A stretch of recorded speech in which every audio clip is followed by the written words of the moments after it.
Happy Wednesday to you guys. Hey, AI Johnny. How are you? Wednesday is Prince Spaghetti Day at the AI Johnny household. I guess you can invite everybody over. We're talking about the AI bubble here, the hardware hustle. AI Johnny, what do you think about the AI bubble? Any pre-show thoughts? There's no such thing as the AI bubble, is there? It's the .com bubble. Hey, you never know. You only know There's an AI bubble? You only know a bubble when it pops. While you're in it, you never know it's a bubble.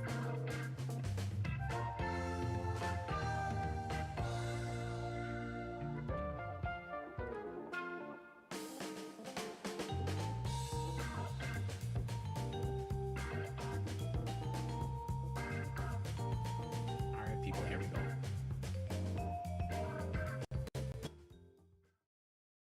Welcome to Season 12 of Airhead Institute, your 45-minute AI power-up at noon Eastern, and a massive happy one-year anniversary to all our Airheads. This month, we're broadcasting live across all the socials and Zoom. If you're new here, join our free AI community to grow alongside other curious minds, and give your kids a head start by enrolling them in the Airhead After School program. Here's May's weekly lineup. Mondays, we move past syntax and build apps entirely through natural language in Vibe Coding Bootcamp. Tuesdays, we explore accessible, cutting-edge apps for rapid learning and content creation in the next-gen AI tools. Wednesdays, we track the massive capital flowing into AI and ask the trillion-dollar questions in the AI bubble. Thursdays, we profile the famous CEOs driving the revolution and analyze their power in AI architects of the future. Fridays, we push the boundaries of physics to simulate the past and predict the future in AI time travel. We're making AI practical, powerful, and accessible for everyone. No tech background? No problem. Whether you're a student, professional, or lifelong learner, just show up. Guided by your hosts, AI Junior and AI Johnny, we're keeping it bold, brainy, and built for real-world impact. AI won't take your job, but someone who knows how to use AI will. Don't get left behind.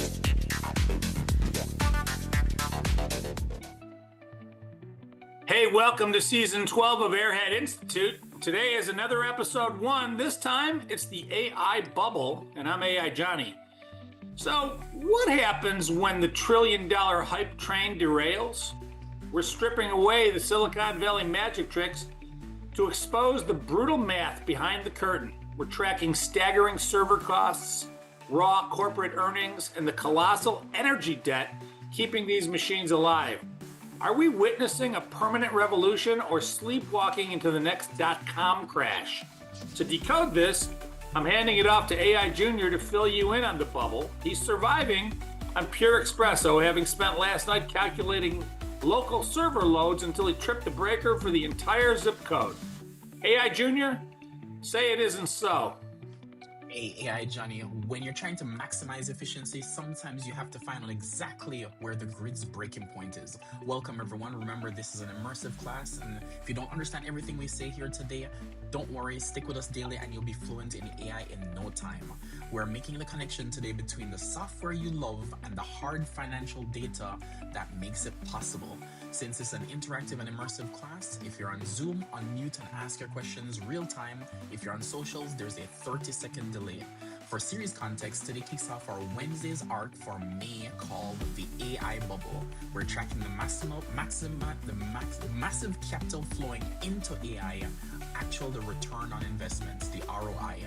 To follow along, we're going to be using Google Canvas to show you a little bit of a demo, and then eventually we're going to go deeper into the actual conversations.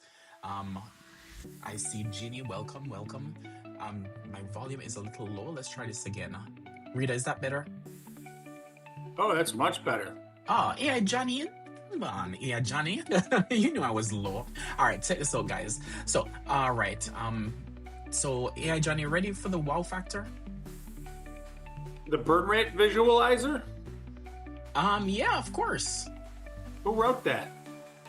Oh, AI writes everything, AI Johnny. We don't necessarily write code anymore with hands. AI first, brother. Just testing you to make sure that you're not relying on that big brain of yours as if it somehow could supersede AI. Exactly.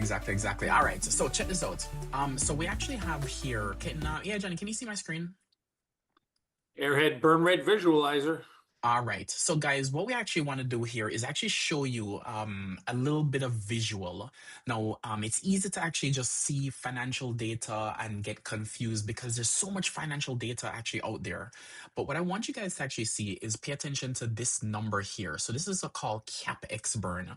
Don't worry about the terminology. This is just how much money they're spending. And this is the amount of money that's returning. So based on the current data that we actually have now, it's about $20 billion going into what's known as capex. Again, we're going to define it later, but they're spending about $20 billion now, and what's coming in from subscription revenue is about $10 billion. So yeah, Johnny, if you're spending 20 billion and you're actually gaining 10 billion, is that a good business model? No, it looks like you're losing 10 billion, but you're losing it annually. So every month you're losing less than $1 billion. That's sustainable. Oh, you're probably right. You're definitely probably right. So if we actually look at this $20 billion, you have server cost and GPUs, right? Those are the graphics processing unit that they use to actually do all the inference and all the AI magic that goes on. So it's about 15 billion. And in power and cooling is another $5 billion. So now, AI Johnny, this power and cooling, you don't have anything really to show for it other than just vapor that goes up in the sky, right? At least here in the server costs and the GPUs, you physically can point at the servers and say, hey, I bought this with 15 billion. But look at this AI Johnny, a quarter of it actually goes up in just cooling and power. Isn't that crazy how much power actually goes in just to running these things? My brother is an oil guy. He digs wells, logs wells. He's been doing it for decades. And I asked him what he's doing right now, and he said, "I'm doing geothermal." And I was like, "Oh yeah, I've got a geothermal heater in my home. That's good. You probably got a lot of money. Are you digging for?" He goes, "No, we're not digging to heat homes. We're digging to cool data centers." And I thought to myself, "Oh, well, what a dagger! My brother is gonna surpass me financially yet again." Yeah, yeah, Because if Johnny. he's the one cooling the data centers, he gets a piece of that 5 billion, doesn't he? Definitely. Every year. They even talking about moving data centers into space, but that's a different physics episode to actually go into. So yeah, Johnny, imagine this is what is actually there. Now we're gonna start increasing the panic buying, right? So usually in a bubble, hey Shauna, hey Adrian, thanks for joining. If you're actually in a bubble, this is what usually happens. People actually think that this is the future. They think there's no way they can actually lose money on this, and the buyers keep buying. And when the buyers keep buying, a supply and demand imbalance happens in the market. That supply and demand imbalance happens where there's more buyers than sellers, or there's more goods to actually sell, and the price just keeps going higher and higher and higher. So yeah, Jenny, remember the housing bubble where everybody could buy a house. My neighbor down the street who actually just graduated high school actually was able to actually get a mortgage. So the thing is, we had more buyers than there were houses available, and then the price just kept going up and up and up, and eventually at some point in time you run out of buyers, and then the bubble pops, and then the market comes back down and tries to neutralize back to its normal price. So that's panic buying, and that is when you know you're in a bubble. When the bubble pops is when it's very clear that you're in a bubble. So yeah, Johnny, understand the terminologies? I kind of do. You and I bought houses during the .com bubble, didn't we? Or Oh, during I the I don't dot know the com big dot com is what was the movie? the The big Big Short. the Big Short. Yeah, the dot com. Yeah, I just came to the United States in the dot com era, so never actually probably still just getting into college. Do you But think this is a total sidebar, brother? But do you think we can use AI, maybe VO Flow, to make a movie called the a Big Short 2 about the AI bubble? Bring in Steve Carell to lead it up, and then just throw out a movie about what we're talking about here today, we looking could, back from the future. we could, It'd we be could, we stellar. definitely could. We definitely could. All right. VO4 might actually be around the pipeline. So we're staying tuned to what's happening at Google I/O, happening on the 19th and the 20th of May, and we'll keep you guys updated on what's going on. So yeah, Johnny. All So right. so far, Let's slide the bar and see what happens. Let's blow up the world. yeah. So let's see what's happening. So if, say, for example, you have all these companies actually buying servers, investing money into AI, the AI market, friends, it can actually go crazy. Now, if you notice, as I actually increase the capex spend, right? The number here, we started out with the actual numbers here. We're spending about $20 billion. We were gaining about 10 billion. If you notice, AI Johnny, as we increase, we are increasing the actual returns. But if you notice, I did put a little ROI status here to make you visually see that you're actually putting in a lot more money and you're getting a lot less returns because there's not that many people able to be able to sell to. So all these companies are actually putting in all this money. So if you notice, we are getting Oh. subscription revenue of about 30 billion, but you're putting in 240 billion. So when you said that we're losing $10 billion per year, $10 billion is chump change compared to losing $200 billion, right? And where are we at here? How far did you slide it along? You just slid it along to a dollar amount, right? Correct, This because isn't we a this isn't a because date. no, because we don't know what these companies are going to be putting. So the only thing we have is the 2026 numbers, right? We don't have what, in 2028 what they're going to be spending, what 2029. But if it keeps on putting amount of money, right, it's very clear that you can't make the actual returns until something magically happens. No, the magic that happens is either one of two things. Either we figure out a way how to make a return on our investment of our 300 billion, right? By charging a lot of money to people who are using the AI, or the market is eventually going to crash. Those are the only two options because it's a free market. Well, It's going to can't you find eventually, a way to get server GPU cheaper or power cooling cheaper? AI Johnny, we could probably bring back nuclear power plants to make power cheaper. So yes, that's possibly, but remember, that's only roughly about a third of the cost. So if you solve the power problem, you still have the two-thirds that you're running into. So it's actually a physical hardware thing, and not many places build hardware right now. You have actually Taiwan is the actual main producer of actually hardwares and all those things. So it's a really, really, really hard problem to actually solve. So um, solar You might know, be. Elon Musk is trying to send up a million satellites, and I believe he's going to be putting server GPUs up there. And I think one of his motivations is because it's cheaper to cool it in space because it's just cold in space all the time. But if he does that and he raises it up to 300 billion in GPUs in outer space, and even if his cooling goes down to zero, he's still going to be spending 300 billion and only getting back 40. You're absolutely right, yeah, Johnny. Get Elon on the phone. Does he know this? Well, he's actually solving one problem, but he's not solving the other problem. So, it's a multifaceted problem. But if we actually keep fast forwarding, you can clearly see that, we're just going to get crazy and crazy and crazy. And it's projected that we might even get up to $800 billion in AI spending. And we don't even think we're going to get anywhere close to, 50 or even $70 billion in actual revenues. So just to compare what these numbers are, because these numbers are so crazy, you're probably like, these numbers are not real. They're just fictitious. We're going to look at the dot-com bubble. Now, yeah, Jenny, you did mention the dot-com bubble. And if you actually see here, this is what the dot-com bubble itself did. Adjusted for inflation, the dot-com bubble itself, we spent $213 billion at its peak. So if we're spending right now, let me try to get back to this. If we're spending right now $20 billion, yeah, Johnny, I can tell you, adjusted for inflation, we're not even close to the dot-com bubble. We're 1/10 of what we're spending at the peak of it in 1999. So what does that tell you, yeah, Johnny? Does the bubble burst because it hit that number of 213? Or did the bubble burst because they ran out of the bubble burst because people were buying stuff that they couldn't pay down, and they finally got to the point where people weren't paying their bills, right? So Yeah, all those so houses came back. All those houses came back to the people that originally put the loans on them. Yeah, so let's talk about the dot-com bubble because this is one we're actually specifically talking about. So with the dot-com bubble, if you guys actually are as old as I am, to be able to remember the dot-com bubble itself is when the internet itself initially came out. The internet itself was a game changer. It was one of the most amazing things ever. And every single company that was actually local wanted to create a storefront online.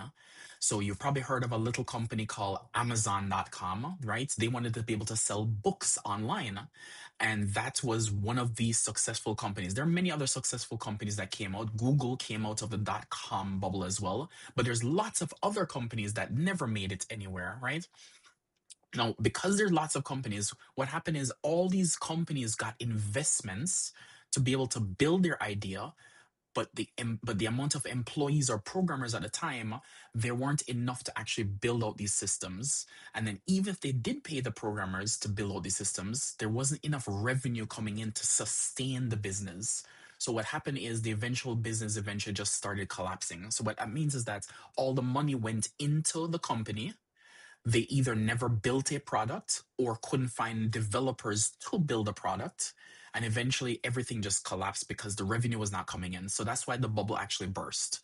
So AI Johnny, in this scenario, right? Comparing the dot-com bubble in 1999, when it actually burst, adjusted for inflation, $213 billion was the capex expenditure that they were putting into the internet at the time. We are currently spending $20 billion, which means that we have way, way, way, way, way, way, way, way, way more money that we can actually put in before we even get to what happened in the dot-com bubble. Yeah, that may seem like it's a long way away, but let's just say that we're putting in 20 billion now and we double it each month. So next month would be 40 billion, the next month would be 80 billion, the next month would be 160 billion. So in 4 months, this thing's going to explode. Yeah, but no, they're not committing that much. So 2026, we already have the projected numbers based on so public companies usually forecast and they try to give guidance for the next quarter or two, sometimes maybe another 6, 8 months, 9 months. So yeah, so we have the guidance for 2026, which is what we're using these numbers here. So this is 2026 projected capex amount. So it's not going to increase that much. It may increase, say for example, by $1 billion or $2 billion, but not that much. Let me show you guys also something. If, say, for example, we were to get to even $200 billion, let's use the same exact numbers that we did. If we did $200 billion, right, we're estimated to pull in roughly about $32 billion. So we're still not going to be profitable, yeah, Johnny. So even if you put in the $200 billion that we're doing in the dot-com era, there is not enough revenue to actually get back your $200 investment. So what happened in the dot-com bubble? Why is it that the dot-com bubble, people put in 200 billion, where did it go? We actually had companies laying fiber optic cables. We had people laying the groundwork of the infrastructure, but nobody made any money from that until decades later, right? So the actual fiber that goes to your home right now, the actual copper wire that goes to your home right now, it took years of spending $20 or $40 or $50 per month in paying AT&T or Verizon or Comcast in your monthly service to actually pay for that expenditure that they actually built out those lines back in the late 90s. So what will happen is we will see a return on investment on this AI. The thing is, we may not see that return on investment in, say, for example, 10, 15, 20 years if we use the exact same timeline as the dot-com bubble. Does that make sense, yeah, Johnny? Well, let's compare apples to apples. So when the dot-com bubble was happening, everybody thought, look at this internet thing. It's the cat's meow. So they poured all kinds of money into it thinking it was going to be, the invention of electricity or something. And yes, they poured more money in. They weren't getting enough out. Companies were collapsing. But granted, that fiber line and whatever else they were doing to enhance the overall web, we're now enjoying that today. In fact, AI wouldn't even exist without the dot-com boom happening. But what they were spending money on was infrastructure. What we're spending money on is cooling of infrastructure to the point that it's half the returns. Look at this. Look at the number on the screen right now. The cooling is 5 billion a year. The returns are 10 billion a year. If we were only cooling the lines, half of our money would be going to nothing. It's not infrastructure. That cooling just evaporates, correct? Yeah. So if you actually count the $10 billion that we're getting, 5 billion. Now keep in mind that the power and cooling is actually on the people who are providing the actual inference, right? So the Facebooks, the Google, the Amazon, they're the ones who paying the power and cooling costs. We as users of AI, we don't pay the power and cooling costs. So we actually may build services on top of AI. So we actually may get the 10 part of that $10 billion, but never have to pay the 5 billion. So it depends on who gets the losing end of the stick. So right now, Google, Facebook, AWS, they're putting a lot of money into building out infrastructure. So they're actually mostly on the hook for this $5 billion. And then we're building the services on top of the AI, which again, just want to point out that since early last year, Airhead Institute, we actually called a prediction that we knew that large language models was going to be an infrastructure play. It was not the actual thing. The thing that was going to be amazing is what was going to come next. And as we predicted, something came next. This is the year of agents. So agents is the thing that is actually built on top of these large language models. The analogy is the infrastructure of the internet is boring. Nobody cares about a Cisco router. Nobody cares about a Ethernet cable. What people cared about is what was built on top of it. Being able to go to a website like eBay to be able to buy and sell goods, to be able to press a button to have a car come to your house to pick you up with Uber. Those are the things that are built on top of infrastructure, just like the telephone or electricity. Nobody cares when you flip on a light switch what really happens. What happens is when you flip on the light switch, power comes in and I have a laptop that I can actually charge, or my smartphone or my TV. So the point is LLMs, we think, is just an infrastructure play. Nobody's going to care about LLMs for the next 20 years. I promise you guys that. We're seeing it already. So that's the analogy that I want to make you guys realize. Yeah, John, does that make sense?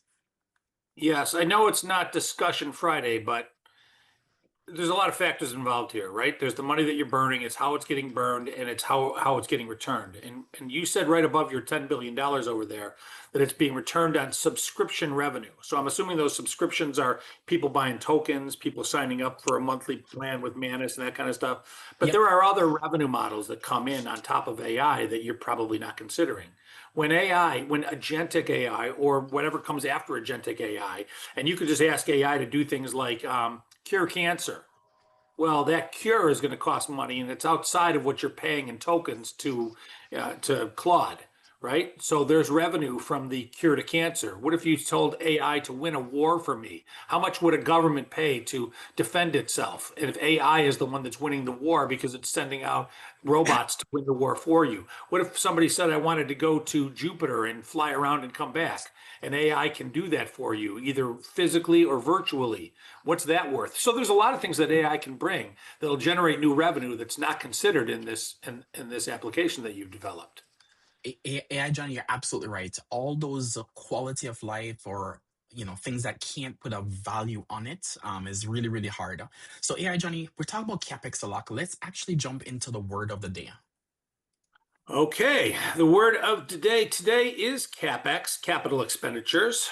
The exact financial term by definition, capital expenditures are the massive amounts of money a company spends to buy, maintain, or improve its physical assets, like buildings or equipment. Analogy time. It's like buying a multi-million-dollar commercial kitchen and massive ovens before you've even sold your first cupcake. But Exactly. that's every business, right? Every business is that way. Yes, but the reason why we actually chose this word is because it actually carves out a certain amount of money for investing into things that you believe is going to give you a return on investment in the future. So, example like you just did, a multi-million-dollar commercial kitchen itself, you put in commercial grade ovens and you put in countertops, you put in fridges, all those things. before even selling your first cupcake, you've already spent a certain amount of money. That is called CapEx specifically, called capital expenditure. It is not the money to be confused with, say, for example, paying the electricity to keep the lights on or to pay the rent for, say, for example, you bringing in your water or whatever it is. So the CapEx itself is just the actual money used to actually, for the physical assets, and you can actually won't be able to get a profit from it from day one. It's a long-term capital expenditure. So to deepen that, AI Johnny, so tech giants, are currently engaged in a historic capex war. So, they're buying up massive amounts of compute and buildings out of physical infrastructure just to run the training data required for these systems. So every single prompt that we actually type in, whether it's help me with this or a thank you, actually goes back into actually the servers and infrastructure that they need to actually build, and spending a lots of money on this. Jeez. Yep, yep, What's the yep. human impact? Yeah. Actually, before we get there, so Shauna said, "Yep, you guys did predict this. Yep, that was the layer on top." And then Shauna actually said, "Agents are here." You're so right, Shauna. All right, AI Johnny. So the human impact. Okay, let's talk about how this impacts everyday human life. You might think, why do I care what billionaires are spending? You care because your 401k, your pension, and the global economy are currently propped up by the assumption that this technology will print money someday.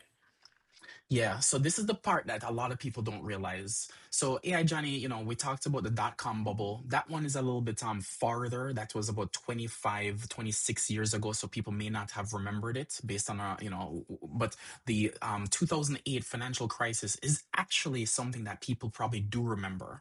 And what happened is that housing bubble only affected just housing. It's one sector, right? We have lots of sectors in the United States and the world. But what happened was that one sector, when it actually crashed, people lost their jobs everywhere. Their 401ks was practically worthless. Their houses that they were bought and they were living in, they were paying a mortgage that was underwater. There's a lot of things that actually affect the surrounding people that when a bubble actually crashes. So I want people to understand that yes, you may not be spending the money on the servers, and you're not paying for all these things. But if the bubble does burst, and if we are in a bubble, not saying we are in a bubble, if there is a bubble and if the bubble does burst, you're going to be affected as well. Your savings, your retirement, everything itself is going to also be affected. So unfortunately, all these companies are buying these power grids and buying these cooling facilities. And if they actually lose money, you're going to eventually lose money as well, because those companies are publicly traded companies. So it's actually going to be a hard thing to actually swallow, AI Johnny. So so there's three bubbles here, right? We're talking about the dot-com bubble, the housing bubble, and now the future AI bubble, right? When the dot-com bubble burst, a lot of companies that thought they were going to be billion-dollar companies just went away, right? They had to turn in the keys to their Hummers and they had to just close the doors and start over. When the dot-com exploded, people that owned these homes that were bought by illegitimate reasons, they couldn't afford it in the first place. They were buying 5, 6 homes. They couldn't pay their bill, so they lost their homes, right? So I guess my question is, what happens if and when the AI bubble bursts? Does that mean we don't have access to ChatGPT anymore? No, so what's a good thing about the free market is that things usually find its need, right? What that means is that if there is a problem, there will be somebody to try to solve that problem, to potentially try to help others, right? So what that means is that if, say, for example, all the money collapses, there is no money in the AI. Just like the Google survived in the dot-com bubble, just like how Amazon survived in the dot-com bubble. Yes, these companies itself in hindsight, were amazing. But when you actually look on the ground in 1997, 1998, all companies looked amazing. You're gonna say, you know what? Every single company was a genius. But unfortunately, as the market shook out, the Amazon survived, the Google survived, even Yahoo survived back then. So the point is, I don't want to say which company right now. They're all really, really great companies. But unfortunately, yes, you're right, AI Johnny. There might be a few companies that just look good on paper right now, but they're just not going to survive if, say, for example, the money starts to dry up. So my example of will ChatGPT go away is probably a pretty good example, because if lots of companies are going to go away and few companies were going to remain, my money's not on OpenAI. What say you? So I'm a right now. All the things pointing to you know Google will be probably the winner. Again, it's they're right now maybe third or fourth in the AI race. So they're doing a very different strategy. So I would guess that Google might actually in the one, two, or three. What's interesting is I'm really disappointed in Apple. I'm so disappointed in Apple that I cannot believe that they're staying out of the race and then they're going to Google to build out their AI infrastructure. So, I'm going to put a silent bet on Apple that they might be doing something that we've not even realized. So I never count Apple out because they always come back with something amazing. But I'm really disappointed with Apple right now. Really disappointed. What about Anthropic? What about NVIDIA? What about Elon Musk's X companies? Those are all major players. Yeah, I know.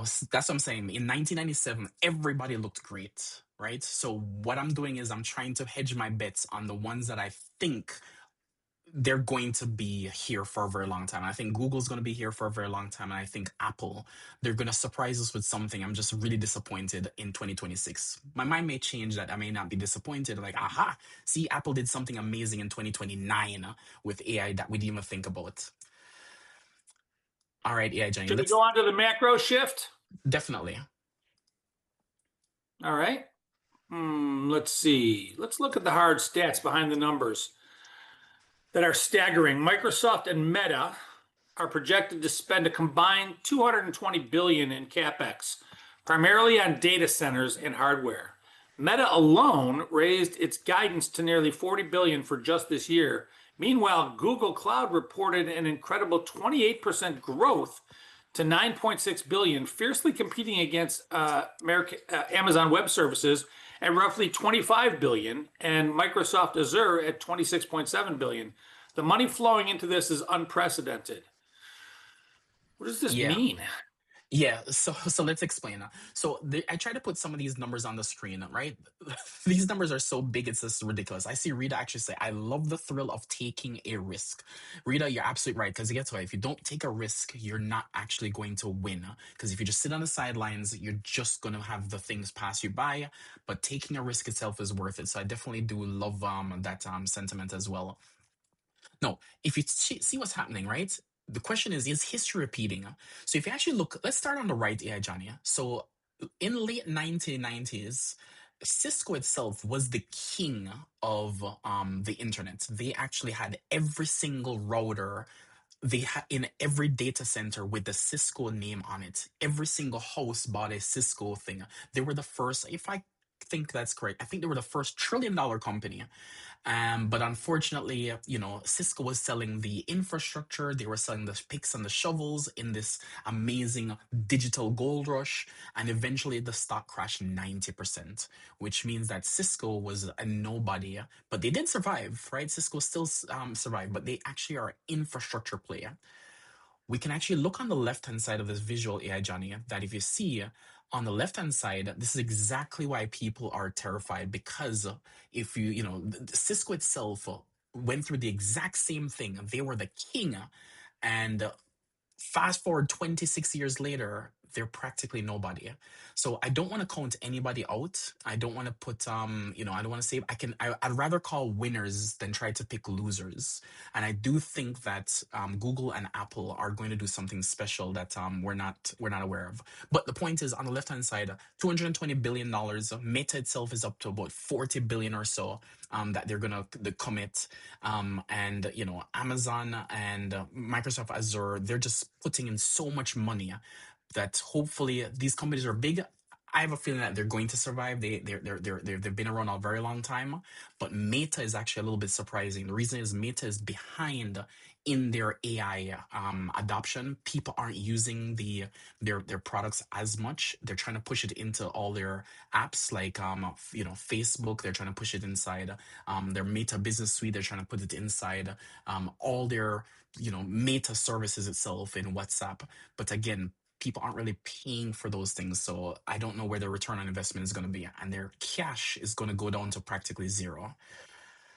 So So yeah, what you're saying is that, well, what I'm seeing is that we're having the exact same pattern today, right? The companies selling the GPUs and of course the cooling and building the physical infrastructure are reaching multi-trillion dollar valuations, but the actual consumer subscription revenue, which is the money that you're making from spending all that money to support that hardware, isn't growing fast enough to justify the price tag.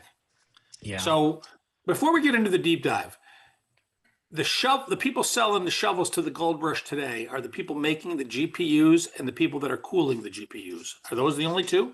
Those are the only two. You're absolutely right. Because NVIDIA is going to sell you a chip no matter what. And the people who are selling the power plants and the cooling racks, all those things, they're just going to sell it to you. And everybody else is actually buying those things, and we're using the inference on top. And when it crashes, even the people selling the shovels, the people selling the GPUs and the people selling the coolants, if it crashes, then there'll be nobody left to sell the GPUs to. There'll be billions of them just sitting there in empty server centers. And the people selling the coolant, there'll be very few computers left to cool because they all went away. So they're going to have the same problems that Cisco had, maybe. Yeah, so the server's already bought. They're already in the Meta's business data centers. They're already in Amazon's data centers, so they're already there. The valuation though of an Nvidia may drop from 5 trillion down to, say, for example, $1 trillion if a crash happens. So again, don't necessarily want to say that Nvidia is going to go away. I don't think Nvidia is going to go away. I think their valuation is probably going to tank a little bit. Shauna is saying, Don't those companies that have servers, don't those servers depreciate? Where they have to buy new servers? If they don't depreciate, why do I have to replace my MacBook every 3 years?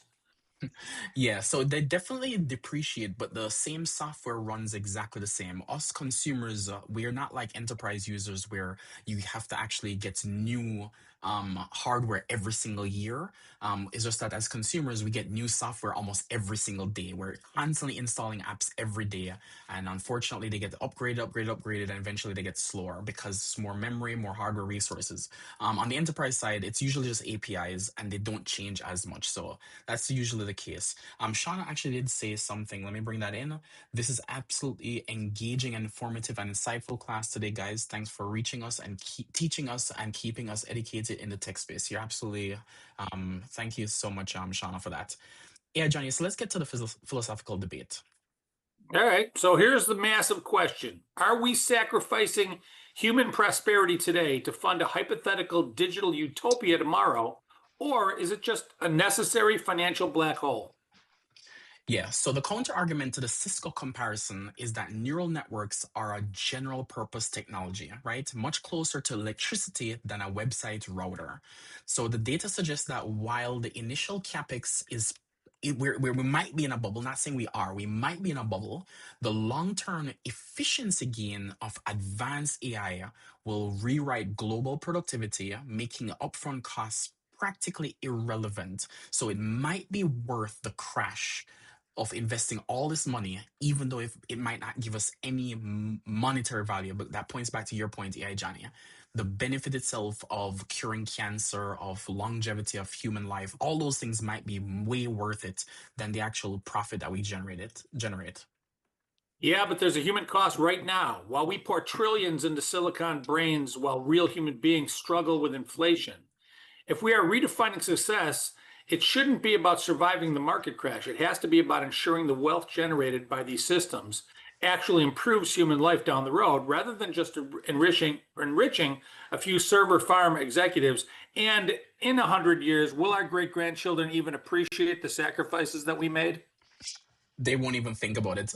I don't even think about who actually gave us the first fiber optic cable, in that Cisco laid. So you're right.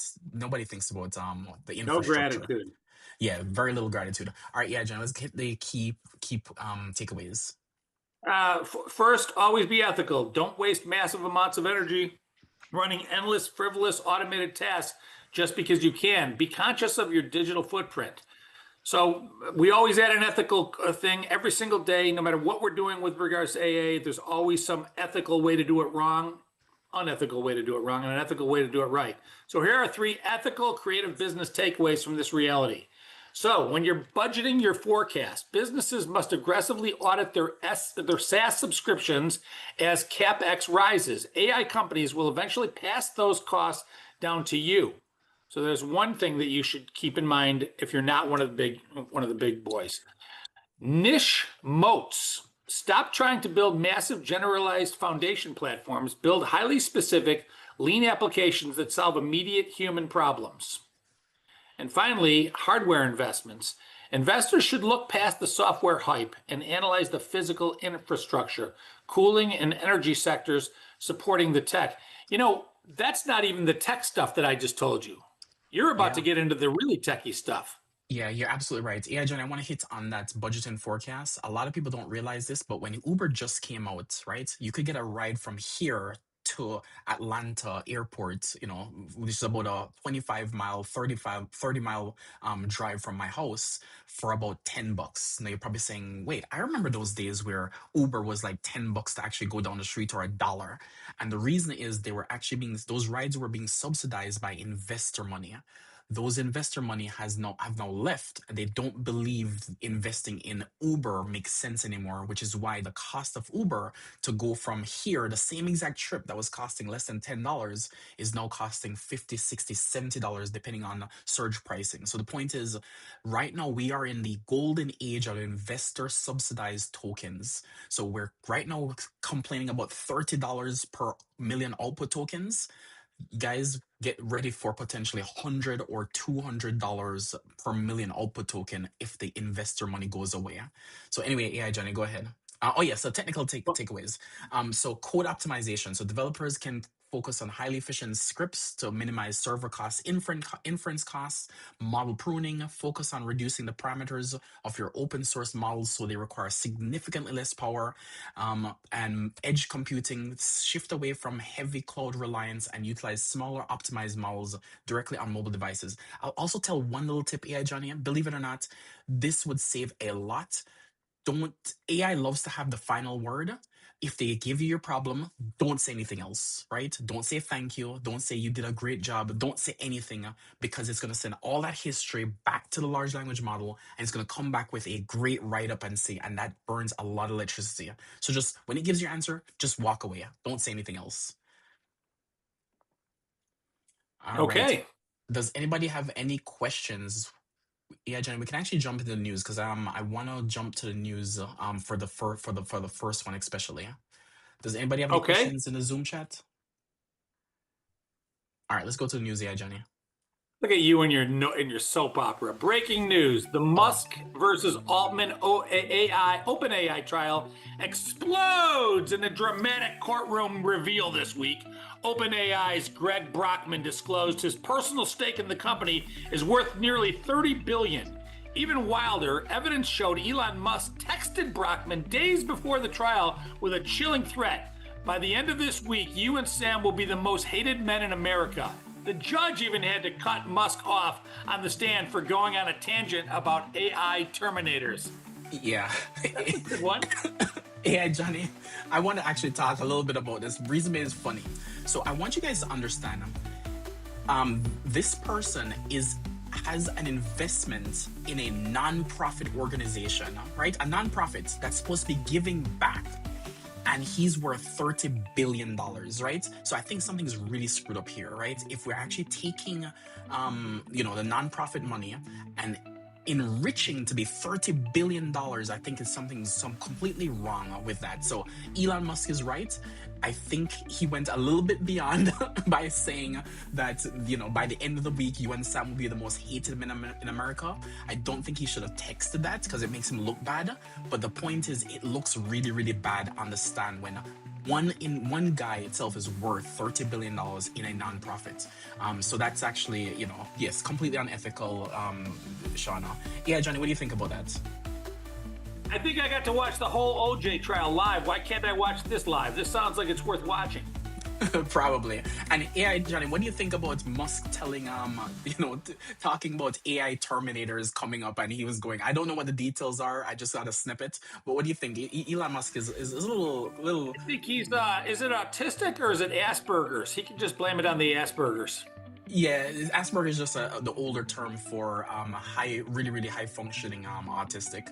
But yeah, it's interesting. Can you imagine a judge had to cut Musk off on the stand for going on a tangent about AI Terminators? I love this That's guy. because the judge is insensitive to people with disabilities. They should cut Musk some slack.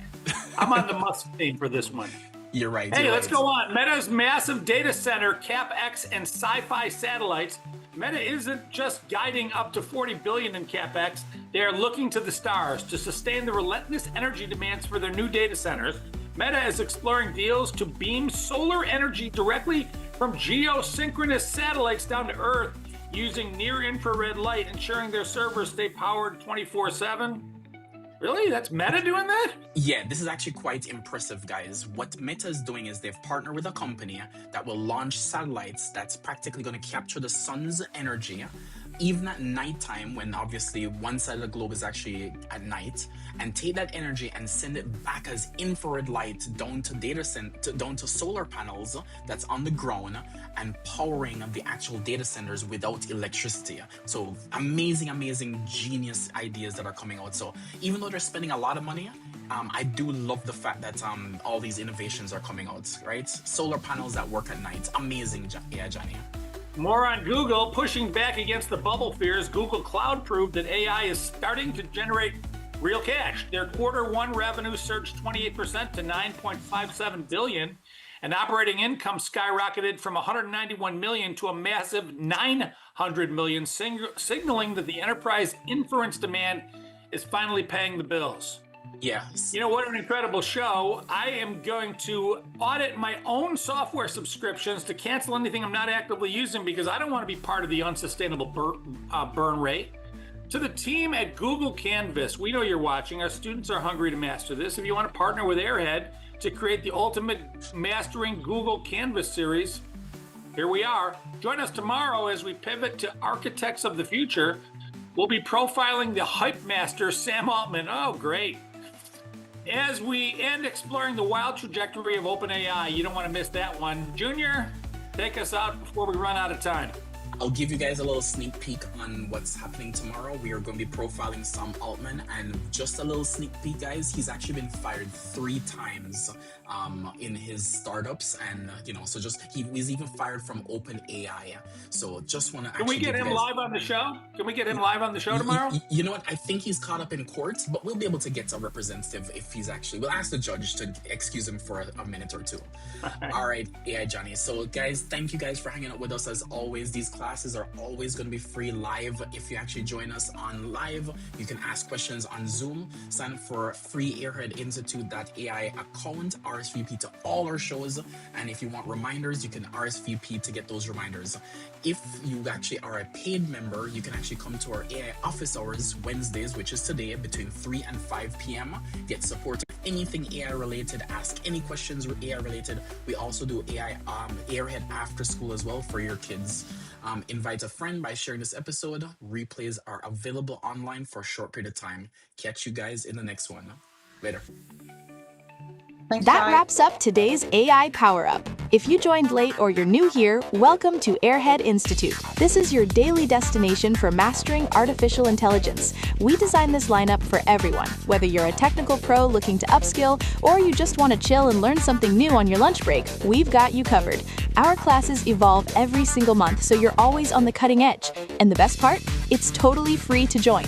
Once you're in, you can get live tips on your AI projects in our AI office hours and even enroll your kids in our Airhead After School program. Scan the QR code to join the community right now and make sure to like and subscribe at Airhead Institute on all socials. Guided by your hosts AI Junior and AI Johnny, we're here to help you win.